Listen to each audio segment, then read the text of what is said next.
Hello, everyone. Welcome to Art School Live with me, Charlie Easton. You'll be wondering where Eric is. Eric is on a flight somewhere right now, and I am delighted to be here pinch hitting for Eric today. Today, we've got a wonderful artist who you may know from previous Art School Live shows. We've got Mandy Theis, who's going to be coming on today. And she is going to teach us something that we all should know about. Mandy, are you there? I am here. So I'm going to try something new today and work digitally. I took your comments to heart from the last time of not being able to see very well. And I'm hoping this setup works for everybody. And we're going to be talking about how to paint glass. What are the main concepts behind painting glass so you can make really believable glass in your paintings? Right on. Well, let's get this show rolling. It's Art School Live with Eric Rose.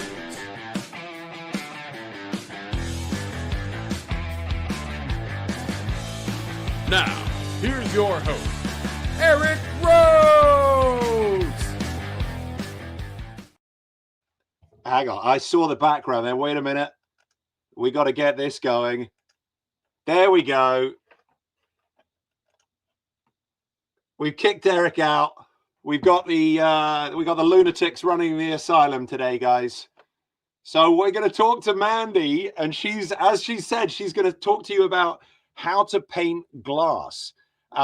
Just for those of you who don't know me, my name's Charlie Easton. You can check out my work at 𝗠𝗶𝘁𝗵.com or on Instagram at Charlie Easton. I have co-hosted Acrylic Live with Eric. I've done a bunch of stuff at the Plein Air Convention, and I'm thrilled to be guest hosting for this show for the next week because I get to hang out every morning with not just all of you fine folks, but also with some really great artists.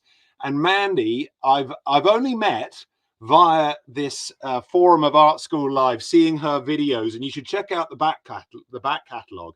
She's done some great stuff on like color directions and shifts. She's done some cool stuff on painting figures, loads of interesting demonstrations. And so I'm pumped to see what she's going to talk about today, and also how she's going to do it. She's going to do it digitally. And I don't know how many of you watched the digital painting tutorial that went on Saturday, but there was tons of good stuff in there. So Mandy, I'm going to throw this over to you. So you got the most amount of time to talk to us about painting glass, and you're going to do it digitally. Thank you so much, Charlie. It's delightful to work with you here today. So I want to address a few elephants in the room before I even get started. One is that those of you who've worked with me before know that I despise photography or working from photography. However, I am also trying a new teaching technique where I'm trying to make it easier for all of you to see what I'm doing. So I'm doing two things here. You guys are seeing my screen, and I'm going to have this photo reference for you, but I am also looking at this actual object, and I'm making a lot of decisions based on the actual object. And I'll talk about anything that I see that's different between the actual object and what you're seeing in this photo reference as I go. But because I'm using a photo reference, I wanted to give you the most accurate representation of what I was actually seeing.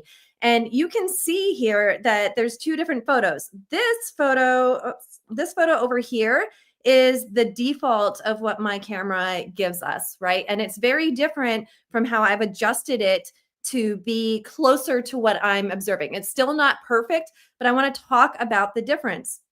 A camera loves averaging the values, the lights and darks. It tries to keep an even spread of values. That's how it's programmed. These digital cameras, their default settings are programmed. And because of that, you can see that they're giving us a lot. Let me switch to red so this is like super obnoxious and obvious. They're giving a lot more values in here, these kind of grays in the glass. But when painting glass is transparent. And what that means is that we are seeing through it to the background. So there's two things happening here. It's lightening this whole background. This is a deep, deep black color, but the camera wants to average the value. So it's lightening it quite a bit compared to this is much closer over here to the value that's behind the glass. And you can see that I've adjusted the photo back here to better show that the glass is transparent. There's still some issues. We're going to be using this photograph today. This is the adjusted one. So this is the adjusted one, and this is the original here. You get to see my terrible handwriting. I blame my dad for my handwriting. So I want to just point out a few things that cameras do that if you do ever work from a photograph, that you want to keep an eye out for. But again, I'm very anti-working photograph. I'm actually working from observation today, but this photograph is the reference for you all to see what I'm looking at. But we're getting more milkiness here than is actually showing. It's especially exaggerated here. And something else that camera tends to do because of the way the lens works is that it will take a horizon line and kind of make it wonky, right? And you can see that I've adjusted that over here to be a little more of a straight edge. So these are just a couple things to look out for if you are working with the camera. If, you know, whatever your constraints are today, I'm working a little bit with the photograph to help clarity for this demo. But, you know, be aware that your eyes, you have two eyes. You're seeing three-dimensionally. You are seeing massive amounts of information out there in the world. And when you're looking observationally, you're translating that to a 2D canvas, or a camera is translating to a 2D canvas. But either way, if you're doing it, you're taking out massive amounts of information to make it a 2D object. And so is the camera. But which one gives you more choice? Which one gives you more control? I much prefer choosing what to edit out than letting a camera edit it out for me. And that's why it's common for classically trained painters to be able to tell when somebody's working from a photograph. You'll get things like milky midtones. You'll get things like wonky horizon lines when people are working from a photograph versus working from life. So if you are one of those people that works from photography and you want to make a transition to life painting, I hope this demo helps you today. If you really like working from photographs and want to continue doing that, I'm hoping that you get some hints on how to control your photographs a little more tightly to be more in control of the choices being made. Okay, so without too much further ado, I'm going to take away the one that we are not using today, and we are going to start working from glass. Now, there's a couple things I want to point out about this image today. One is that we have ellipses in this cup. Now, I did a whole demonstration a week or two ago on ellipses on Art School Live, so I'm not going to get too into it today, but if what I'm saying about ellipses is confusing or frustrating or you're a little bit lost, I encourage you to go back to that episode where I was showing ellipses on a vase. But the main thing that you need to know about ellipses is that our eye height is up here. And whenever you have a circle, it's going to be flatter the closer it is to that eye height, and it's going to be more open. Do you see how this circle is much more open than the circle up here? So the idea is that the further away from your eye height, so you know here this would be very closed. It's going to be a little bit more open, a little bit more open, a little bit more open, a little bit more open. And you can see that the further away from your eye height, the more open the ellipse is going to be. So that's the main point about ellipses. And I give a whole hour demonstration on Art School Live a week or two ago. I encourage you to check that out. Okay, but today we're not focused on ellipses. We're focused on glass. And the thing about glass is that it's transparent, right? We're not actually painting glass. Instead, what we're going to do is we are painting a constellation of highlights. We do not have to paint the glass. We have to paint what's behind the glass and the highlights on the glass. And what I mean by that is that we have some pretty key major highlights. We have one here, here, here, a skinny one back here. We have, you know, a couple, oops, I accidentally switched. You know, we have a couple highlights here. Here, maybe just a little bit along the rim. But overall, we're painting a constellation of highlights, and it's going to read as glass. Now, we also have a little bit of metal, which is treated differently on the top here. But overall, what we want to think about is that we aren't painting glass, we're painting what's behind the glass. And a little bit about glass is that, you know, we have a round object. Oops, what did I do? We have a round object. So what's happening is we're seeing really clearly through most of the glass, but as the glass gets more concentrated and as we see the edges, that's when the glass is reflecting onto itself and creating a little bit of density on these sides. So the middle part is mostly transparent with just a highlight. And these edges here are a density of glass that is actually creating its own mass that we can start to see and becomes a little bit white.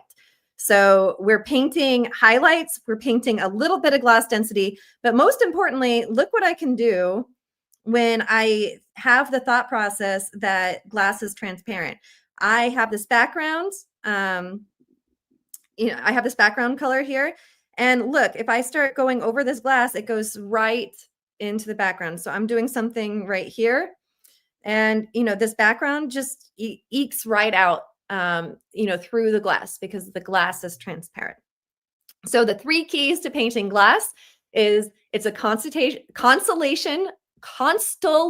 I'm having a hard time with words today. It's a constellation of highlights that we're painting what's behind the glass to show its transparency. And that the only time we're actually painting the glass is when we're seeing the very edges of the glass where it gets really condensed, when it starts reflecting onto itself and creating this kind of milky effect. So what I'm going to do here is I'm going to start this painting a little differently than I usually start paintings because it's such a dark background. And because we're painting glass that's transparent, I'm just going to go ahead and fill in a black shape here. Now, I also have on the School of Atelier Arts, so some of you may be familiar with my online art school. On my School of Atelier Arts channel, I have a whole thing on why black is not a color. It's actually a really, really dark red, orange, yellow, green, blue, or purple. But when you're painting digitally, do you see how everything's being changed by how much black is added to it, right? Like this is red and it's just adding black. It's not giving me the option to make a colorful black. It's making just like this really neutralized black. So I want to give it just a little bit of color. So I'm going to use a little transparency and a really, really dark red to just give a little vibrancy to this black. I don't want a dead black. I don't want to feel like I'm being sucked into a black hole. Now, this may not seem really obvious. So what I'm going to do is I'm going to take it off. This is without that little bit of red glaze. This is with. This is without, and this is with. And do you see how it just livens up that black? We don't want dead blacks in our paintings. Okay, so now I'm just going to clean up a little bit because I don't want this. I just want to clean up this edge a little bit. I don't want to be distracted by, a super wonky edge. Now, I'm somewhat new to painting digitally. Again, I'm trying this out as a way to better give you a better visual on some of these techniques that we're talking about. So I appreciate your patience as I explore this new way of painting. It's not like you can just mix the exact color you want on your palette. You have to do a lot more layering when you're working in this digital realm. Okay. So I have that. And what I'm going to do is I'm going to create a new layer here. And I'm just going to do a tiny bit of drawing, showcasing, some few marks. Now, I'm not going to draw every little detail, but I do want to generally create the proportion that I want. So for example, I'm going to get a new layer here. Oh, I was on a new layer. Okay. So I'm asking myself, how tall versus how wide is this object? So if it's, let me get my transparency back up. So our object is approximately this tall and approximately this wide. Now, if I were working from life, which I am, you can't just take a ruler and measure how wide this is versus how tall it is, right? So what you would do if you're working from life is I would take my paintbrush or a pencil and I would measure using, locking your arm out with the pencil in front of you. I would measure what this vertical is. And then what I would do, let me get a new layer because this is one cool thing that I can finally show you guys better using digital tools. So this is my vertical. This is how tall my cup is, right? And here now, this is what I do with my pencil, but I can actually show you digitally now. I'm just going to rotate it, right? And I'm going to move it at the edge. And what I'm asking myself now is I'm going to call this 0 and this 100. So this 0 at the beginning, 100 here. Where is this width hitting? Is it 0? Is it 100? Is it 50? Is it above 50? Is it below 50? And so I hope you guys are giving me some really great answers in the chat. I always encourage you, play along. There's passive learning and active learning, right? And the more engaged you are in your learning, the more you'll remember and take away from this lesson. It's 75. It's 75. That's what it is. All right, 75. I'll buy it, right? And so how does that help me? Well, what I can do is, you know, I can make the height, whoops. Let me get a new layer here. You know, I can make a height and it can be this tall or it can be this tall, right? We're working proportionately. And as long as my width is comparable to my height, I'm okay. Now, in this case, I'm going to approximate the same size of what I see. But I'm taking this height and then I'm going to do the same thing, right? I'm going to make a duplicate. I know how to do this.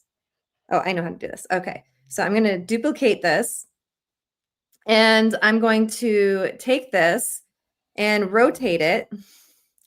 And I am going to say, okay, it's about 75%.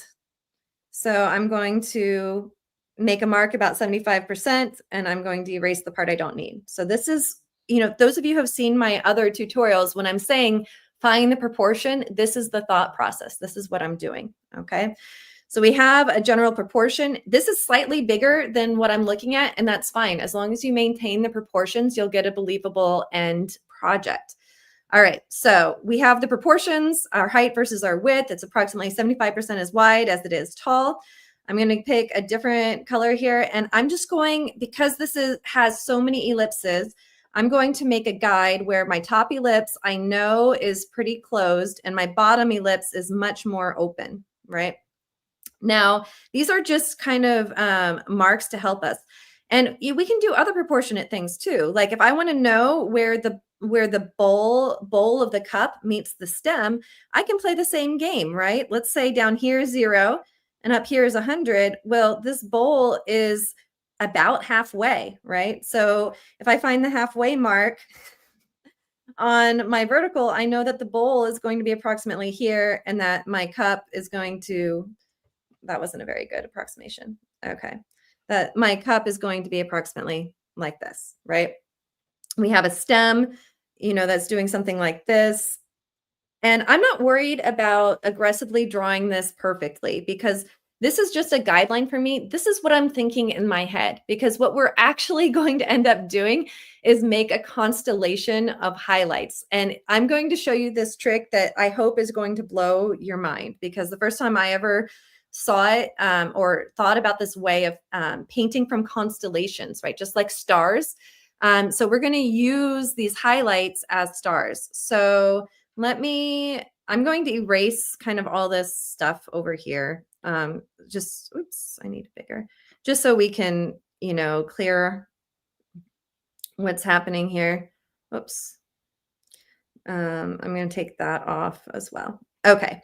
So, you know, we have a clear vision here. We have an idea of what our cup is looking like, but what we're going to start off with is just marking, you know, constellations. So there's a really famous constellation called Orion. I don't know, for those of you who are into this kind of thing. Oops, I want it up here. If any of you are familiar with stars, Orion is famous for these like 3 stars that go in a diagonal and his hands are like up here. You know, this is the constellation, right? But we can make our own constellations as artists, and it's called drawing from the spot. So what I'm going to do is I'm going to identify, you know, a few key highlights on here. The side is important. There's a little one here, maybe here, right? And if I take away the underlying image, right, this is just a constellation. This isn't so different from, you know, the Orion constellation that we gave in as an example. And what I'm seeing is kind of a race car. Like if I kind of connect these, it looks like a race car with a pointy nose to me, right? So I just made up my own constellation. But if I take away those extra lines I just did, right, this is the constellation of our cup. So all I need to do is recreate this constellation over on our painting here. And I'm going to do this in white just to show the highlights. So let me bring back our cup here. And Charlie, you're going to have to keep me on track timing wise because I Yeah, for can't sure. see. You probably got about, I don't know, 25 minutes, half an hour. Amazing. Amazing. It is quicker working digitally as well, right? So It's also, we can see exactly what you're talking about. It's great. I love it. I love it. Okay. Yeah, I feel like, I was coming into this and I'm like, well, I've never taught a live lesson digitally before, but YOLO, right? There you go. I think, what's cool about this is I think so many people have got into working with like Procreate, Photoshop, and all the rest of it, and you're giving a new side to it. So I think I can see in the chat, everyone's appreciating this this demonstration style. Yay. Okay. Well, I feel like if you're not failing at least 10% of the time, you're not taking enough risks. And I'm glad that this risk is working out today. There you go. Okay, so we have these constellation ideas. So now I'm just marking them with a generic white. So we have one over on this rim. We have one kind of over here. Am I on a new? Before I'm going to do this on a clean layer. I like to have lots of layers when I work because I like to be able to show you back and forth different things. Okay, so we have one over here. We have a major one. It's a little over on this side. We have one here. We have kind of a fatter one here. We have a highlight down the side. That might have been a little big. It's a little shorter. We kind of have on the rim here a little something going on with a dot over here. And I'm trying as much as possible to recreate this constellation, so every time I'm putting a dot down, I'm triangulating it. I'm asking, what's the distance from that dot? What's the distance from this dot? What's the distance, between these two, right? So I'm really trying to maintain this idea of working from the spot, which is what it's sometimes called, or working, in terms of a constellation. Okay, so this is our idea for the glass. This is a little flatter on top here. Now I'm going to take off the other things, right? And we're just going to, do you see how we've built this constellation that's going to start giving us all the key information for proportion and other parts about our cup here? Now, we haven't really dealt with color. We're just laying down some highlights right now. But you can see that we're starting to achieve some key points in our painting that we're getting, obviously, the translucency. So we have some of these key spots. I only worked on the top, so I'm going to put a few key spots on the bottom as well here for us. So I'm going to go back to the red because it's obvious down here. So now we have kind of these, two little friends, these little twinsies down here. We have a little, some of these are skinny. I'm using a fatter thing. I can always make it skinnier later. We have a little bit down the side. We obviously have some bigger highlights here that are showing the bowl. And technically this is the density of the glass, but it's so dense towards the bottom that it's creating the same value as a highlight, and the same down here. Okay, now I'm ignoring some of this transparent glass. Like really the whole bowl will eventually have some value in it. We're not seeing through all of it, but these are some keys to give us, the shape that we need. I'm going to also extend this highlight on the top because it really is this whole rim going across here. It's skinnier than I have it, but the same thing's happening on the front rim just for a bit here. And that's going to help us define that shape. And again, we have some really skinny highlight here and here, and then down the space. All right. So we're still building our constellation, and we have some shadow too. Do you see this edge of shadow on this rim that's darker than what's around it? I haven't really dealt with the ground plane at all over here, and I'm going to have to do that at some point here. So let's bring back our kind of guidelines. Okay, so I have guidelines. I'm going back to the layer with my highlights, and I'm going to start adding some more of these constellation bits, right? So we have kind of this thicker highlight coming up here. We have a little bit of definition down here. We have some, this one's a little bit bigger than that one. We have two kind of twinsy things going on down here. I have to be very careful when I teach high school because my students always see things that are not intended. I was teaching a high school lesson the other day and I made a gesture which I didn't realize at the time, and it was very bad. I'm still cringing about that. Keep gesturing away. You're not on camera right now. Excellent. Key point here, not on camera.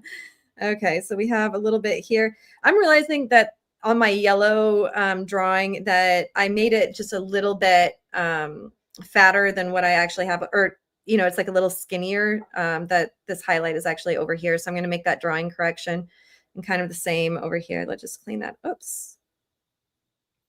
It's going to clean that up a little bit. So, I did a fast, quick drawing, but actually the space is a little bit wider than I have. So let me correct that down here so that we aren't confused by it. This is actually a little bit wider. And just to, there's been a few people asking on the chat, you're using Procreate for this, using a stylus on an iPad. Is that right? That is correct. Yes. So I love Procreate. To be fair, I haven't tried a lot of the others, but I found that, it's the most like actual painting works, with the exception of color. We're not really talking about color today. But the thing that frustrates me about all the digital programs that I've had is that if you want a chromatic neutral, like let's say you want to darken this red. So here's some red and you want to darken it. Your choices are to only add basically black, right? So this is the choice it gives you. So if you want to have what's called a chromatic neutral and darken it, what you really need to do is layer in with some transparency. So I'm going to layer in, oops, that was too light. Layer in some with transparency. And then if I want some more color in there, maybe go to, this dark orange over here and like kind of layer. That's too much. It's better if I try to match an exact color, but you have to build colors with the red, yellow, and blue together to get those colorful neutrals. It's all the neutrals. There's a tendency to make neutrals really grayed out in Procreate because that's the default choice, and you have to be like super on it to make sure that you're taking the time to layer up on your colors. But that's a lesson for that's a lesson for a different day. Today we're mostly working in values, right? There's a little bit of color on here, but we're mostly creating this with values. All right, so back to our main event here. Okay, so we have some, oops, am I on the right layer? Yeah, the other thing too is that you have to get used to working in layers, and sometimes you mess it up and then you're on the wrong layer and it's frustrating. Oh, that's because my transparency is down. Okay, so let's try, there we go. And we have kind of 2 dots here. We have kind of this 3 stripe situation up here, a little bit here. Okay, so let's take a look at where we are now. I'm going to erase that because I accidentally used it on the same layer. So I'm going to erase this here. And let's take away our blue.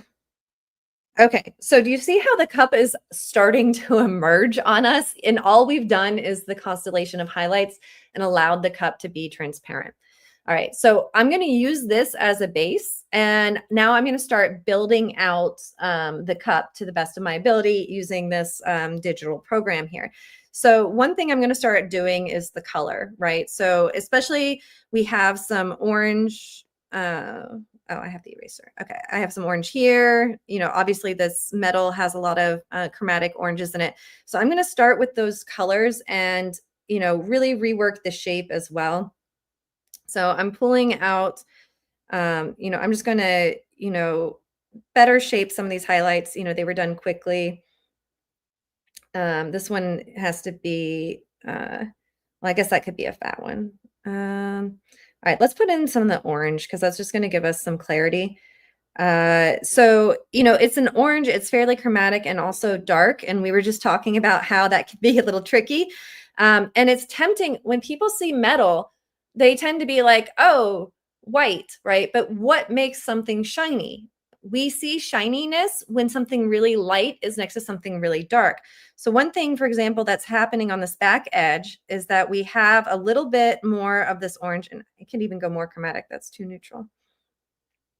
You know, we have this orange here, and it's surrounded by our dark, right? So this disappears except for the very skinny bit of rim, right? So we get this shiny effect because we have something that's lighter around something that's darker. And the very back is also very chromatic, but it's a warmer orange back here. Not quite that chromatic. Okay, so we're going to put this in. No, it needs to be more yellow. And I think that could be a little more chromatic too. Let's take the chroma up a notch. You know, if you think gold, you'll never get gold. You know, gold is often orange or a green next to each other. The front is much more of a greeny yellow. The back is much more of an orangey yellow. But if you think about it as gold, you'll never make it. If you want something to read as a shiny gold, you need light next to dark. That's what creates the shiny effect. All right, so let's clean this up a little bit. And at the end of the day, it's a constellation of highlights. It is. Somebody very clever told me that. Oh, you're gonna make me. I'm gonna have this go to my head in no time. No one's ever accused me of being clever before. Oh, yeah. I love the fact that it's an accusation.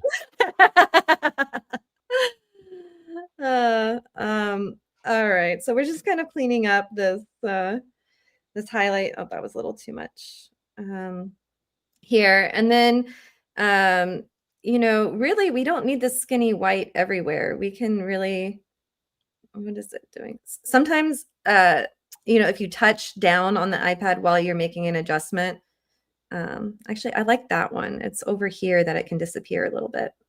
Okay, so these are just small adjustments. That was too much. It's just, it has a slight moment where it dissolves slightly, but I'm trying to, it's a subtle effect, but we're working on big ideas today, so we're not going to fuss too much. Okay, and then it does get skinnier. It has a little bit of light here that dips down. Another thing about highlights is highlights have gesture, and you know, people think of highlights as dots, but they're not dots. They have their own shape. They have their own gesture. They have their, you know, they get thick and thin. You know, so I'm just going to clean this up a little bit. You know, so you know, try to be mindful of what the effect actually is. So this comes down into a yellow right at the very, and a lighter yellow than that. You know, it's tempting to read this little bit as white on this top here, but it's really a touch of a light yellow. All right. And now that I have the light yellow, you know, this highlight really, you know, starts coming in before it gets really bright on this edge with some dark orange on it. So highlights have color movements, metal has color movements, but if you want something to read shiny, it has a gesture. Case in point, I just made this very up and down here, right? But it's not. Look how it's actually on an angle over here. So, you know, if you're mindful of the gesture of your highlights, of your lights and darks, you'll get a more believable final effect. And it has a little bit of this yellow in it as well. It's not white over here. It's this little bit of yellow. Okay, so do you see how methodically we're working? But if you just look at this bit up close, that looks like insanity, right? But as soon as we see it in context, do you see how we're starting to get the shiny effect? I guess I need a lighter color here. We're starting to get the shiny effect that we want from over here. One thing I'm seeing is this white is extending too far. So let's clean up a little bit. You know, this shiny white doesn't really start till over here. And it's not so fat. There we go. All right, little things, little gestures, little subtlety. And you know what? We don't have to describe anything over here, right? It disappears entirely because it's glass, right? So, you know, a mistake a lot of students make when they paint glass is they I better get a new layer before I ruin this. You know, they will be like, okay, here's the lid and here's, you know, but if you define everything, you no longer have glass. Glass is about a constellation of highlights. Say it again for the back. It's a constellation of highlights, people. I tell you, I got to say the one of the things I say to my students all the time is, even if you're a landscape painter or you're a portrait painter, whatever kind of painter you typically are, go and do something different. Go and paint a glass. Go and paint, you know, just like you're doing. And then what you get used to doing is abstracting what you're seeing into shapes of color that have edges. Absolutely. And that's what you're doing here, and it's great to see. And I'm going to be painting a glass straight after this session, that's for sure. I love this, you know, and I want to be clear. I didn't make this up, right? Like, I picked little bits and pieces, like this idea of a constellation. I learned from a man named 𝗠𝗹𝘀𝘆, who ran an atelier just in the Boston area. And he has a YouTube channel, which is amazing. I encourage you to check it out. 𝗍𝗶𝘁𝘆, 𝗍𝗶𝘁𝘆. I studied with him for 1.5 or 2 years or so. I also studied with Julia Aristides for 4 years, right? And she was the one that taught me that highlights have a gesture, right? So I'm not making this up. I've just collected a bunch of information and sharing it in a grouping with you. Nice.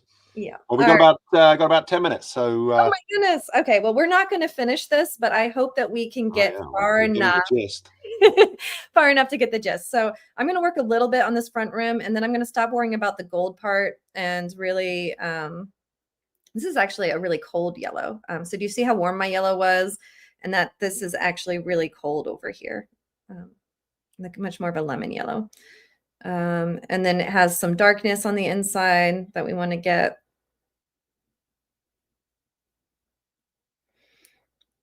And, you know, highlights also have hard and soft edges. This side over here is actually softer, and this side over here is creating a hard edge.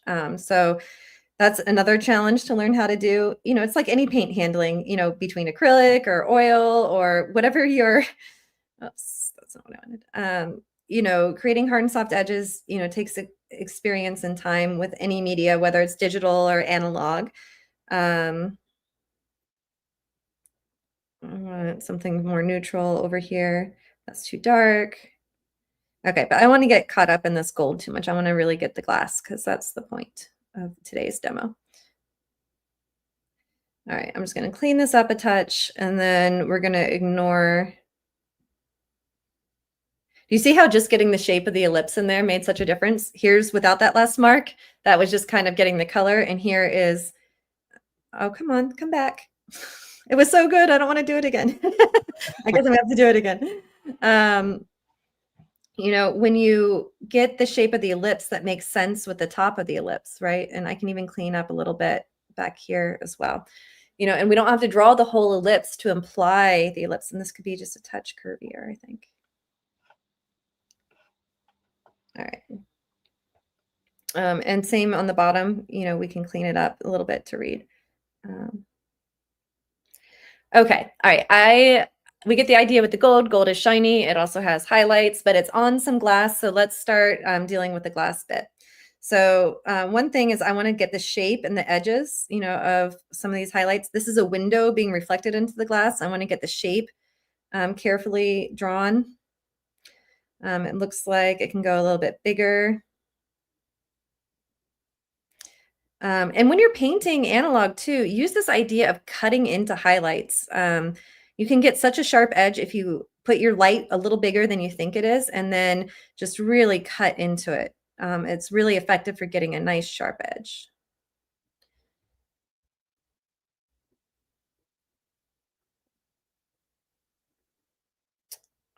Okay, this highlight also has some color. It's reflecting some of the green outside. It's kind of a neutralized green over here. You know, so the highlight has color to it, and I often will layer 2 or 3 colors in a highlight.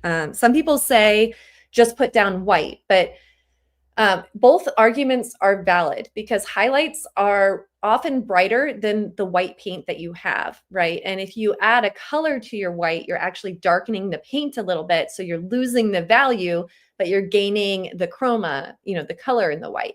So it's valid to say I'm using white for highlights because I'm going after the value and I'm going to sacrifice the chroma.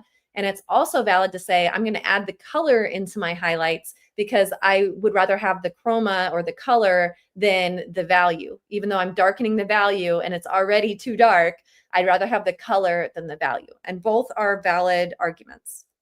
It really comes down to personal preference. But you know what? The camera's going to do it for you, right? You're not going to get to choose. The camera chooses for you. So be mindful of that. Okay, I'm going to pick, so for this translucency, you know, that we're talking about where we actually see the glass because it's curving away from us and there's enough density for the glass to actually show. Some people are like, oh, I need transparent paint, right? That's one way to do it, but there's also a color here. It's just a mid-tone. You know, this is just like a mid-tone, kind of this greeny color I already have, right? So I'm going to start, you know, shaping this in over here, and then it's kind of a greeny tone, and then it gets a little bit warmer. So let's kind of shift it warm, you know, and it's just this middle value that's creating that milky effect, and it gets a little bit lighter as it goes down. The more glass that's reflecting through itself, the lighter it's going to get. You know, so mix the color that you need, right? You know, as it gets less transparent, you know, you can build, you know, just some, you know, building block to your dark or your background in this case. But, you know, creating that milky effect, I think it needs to be a little lighter. You don't have to use transparent paint. You can do it. This is called direct painting. Now you can also do it transparently. I could shave down, you know, my opacity here to, you know, really, maybe not that low, to create some of that milkiness. Let me bring this up and go a little bit colder. You know, you can also build transparencies, and that's valid too, right? But I want you to know that you can always directly paint any color that you want, right? It just, you're using softer edges, that kind of thing. So I'm going to clean this up because when we get the shape, you know, because it's a really hard edge here. I need to take my transparency back up. It's a really hard edge here. So just by cleaning this up and getting the shape more accurate, it's going to start feeling more like this glass.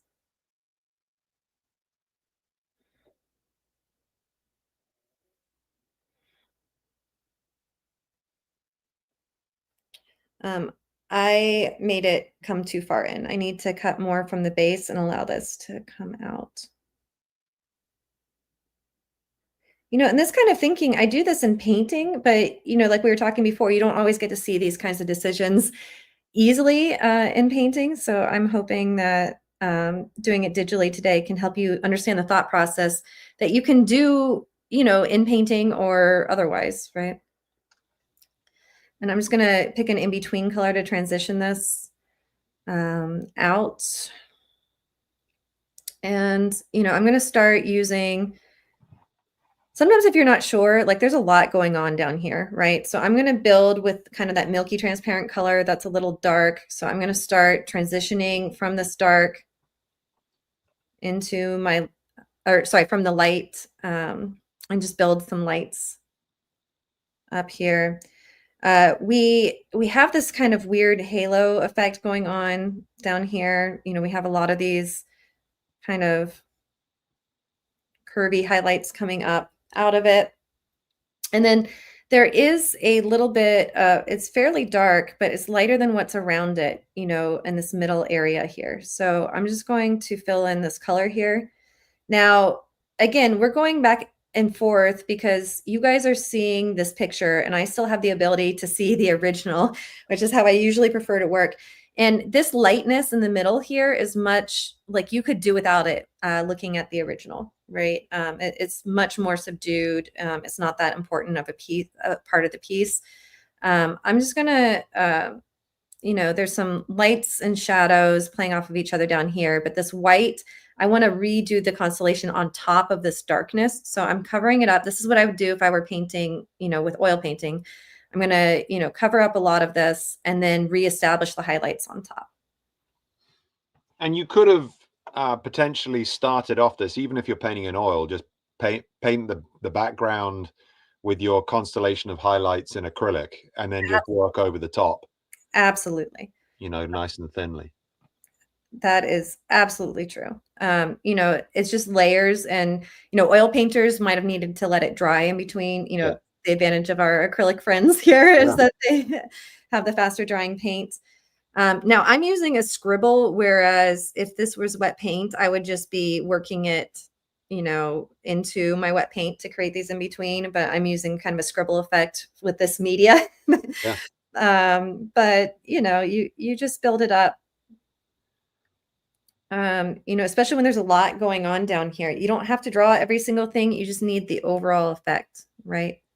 It's one of the elements of painting that continues to fascinate me, which is how when you abstract shapes and you put them down faithfully, they get recreated onto a canvas in 3 dimensions. And you're like, this is such a cool thing we do.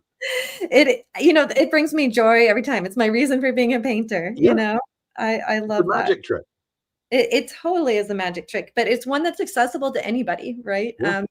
Because, you know, like I said before, I didn't come up with this, right? I learned it and I practiced it, and now I can share it, you know, with others. But there's no talent fairy that bought me on the head, but I did spend the time to train with, and here's the key here. You can't just train with anybody. If you want to draw and paint realistically, you have to train with people that draw and paint realistically. So many times I have students come to me being like, oh, I can't paint. I tried art lessons for a year and I didn't get any better. And I'm like, well, did you train with somebody who had the skills, or did you, like, you know, if you go train with an abstract painter, you're not going to learn how to do this, right? So, you know, it's really important that you're mindful of who you are, you know, training with, who are your instructors. I don't like that. And I think it was just too bright there. I need a darker highlight color. There's this little, you know, roundness underneath. Oops.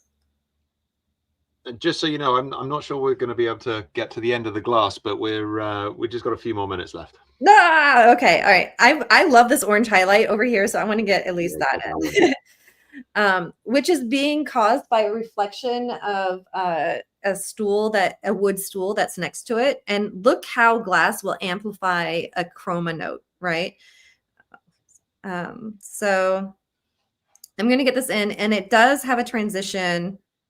I'm going to use that scribble effect to show the transition, just to, actually, I'm going to use transparency as a cheat here to show this transition. If I were oil painting, I'd be mixing that neutralized dark orange. And then, of course, we have to shape it. It doesn't look right until you shape it, right? Yeah. Shape is so important with highlights, and highlights all have a specific shape. Don't just put a dot down and say that you made a highlight. What shape is your highlight? And what gesture does it have? I've learned that today too. Yes. Definitely the gesture. Okay, so this highlight over here is much too bright. Oh, you can't see it when I circle it with, let me circle it with a color I'm intending to put in there. This highlight here is way too bright, right? It's out of order. It's much darker. And let's go. And it has a soft edge. Do you see how harshly I just cut that? So I'm going to take the transparency down to create a soft edge. If I was doing this with paint, I would just soften this edge, you know, by combining the 2 colors on the canvas together. But we're using a new medium, so we need some techniques. I generally do not ever use glazing in my oil painting practice. I'll occasionally scumble, which can give you a glaze effect. I'm trying to scribble and it's not working. I'm going to take the transparency down. But there's a gesture, right? It's leaning slightly to the left. It's kind of comma-like a reverse comma. And it has like a little hook.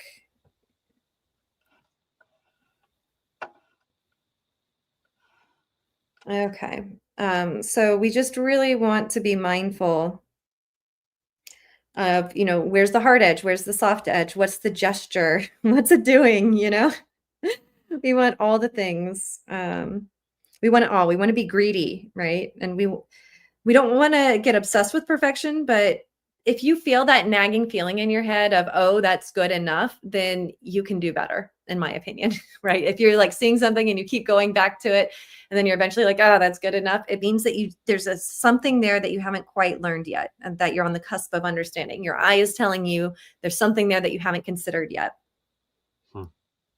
But of course, the joy of doing this in Procreate is you have an undo button. Oh yes, I have literally, ever since I started painting in Procreate, I've tried to do the 2-tap undo on my painting, like on a physical painting, because you get so spoiled.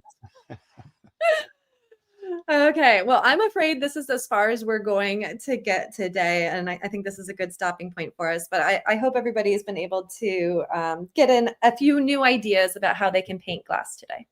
Well, Mandy Theis, that was great. And it's such a good reminder. As I said, even if you're not a glass painter, a painter of glass objects, just try it out. Absolutely. Try doing this, like try abstracting, because it is so useful. It's like when I rarely paint figures. I mean, sometimes they're in my paintings, but going to life drawing class, it's good to get your kick every now and then, and it's good to go, well, I'm just going to try and abstract what I see into shapes of color. So absolutely, thank you for that. And I'd like to point out too, like maybe the reason you don't paint glass is because you were intimidated or didn't have a way to approach it, right? So are you not painting glass because it doesn't interest you, or are you not painting glass because you didn't have ideas of how to tackle it? There you go. And one other thing I'll just say about reflections in general, because I mean, I paint a lot of creeks and a lot of streams, and they've got those reflections. And what I like about what you were saying about painting the glass from life, it's almost like if the reflection isn't in exactly the place you want it, you can just move a little bit. Yes. And it all shifts around, and you've got that like beautiful kaleidoscope. So do try it from life, everyone. Oh, it's such a joy to paint from life. And if you have trouble getting like circular objects, please go check that previous video out. And I also have many great resources on the School of Atelier Arts YouTube channel. And of course, you can follow me on Instagram at Mandy Fine Artist. That's it. Yeah. Thank you so much. Everyone go straight to the schoolofatelierarts.com and go check it out. And also, if you're interested in the work that I do, go check out at Charlie Easton on Instagram. I also actually have a new video out with Streamline. So there you go. Thank you, Amandine. There's it's on painttube.tv, mastering acrylic landscapes. I actually paint some water in there, so there's probably a bit of reflection in there. But oh yeah, what else am I going to talk about? Oh yeah, if you haven't signed up for Gouache Live, it's time to do that. There's actually some really cool people going to be painting on Gouache Live. Gouache is a great medium for getting out there and painting water with. And also, I don't know if you've seen some of the glass work that is done by some of the gouache artists, but incredible stuff, especially when you can layer in some of the translucencies like you can in gouache. So check out Gouache Live. What else am I going to talk about? Yeah, don't forget to subscribe to this channel on Instagram at Art School Live, and tag Eric at Eric Rhodes on any Instagram post that you make on the back of your demonstrations or your works that you do from the demos. Thank you for joining me for today. Thank you to Mandy Theis for joining me and doing such a great demo. We've got some really cool people going to be joining me this week, a few from up here in Canada. So I can't wait to introduce you to some new artists. And yeah, we're going to have fun this week. So I'll be back here tomorrow. Thank you for joining me today. Thank you to Mandy again, and we will see you tomorrow.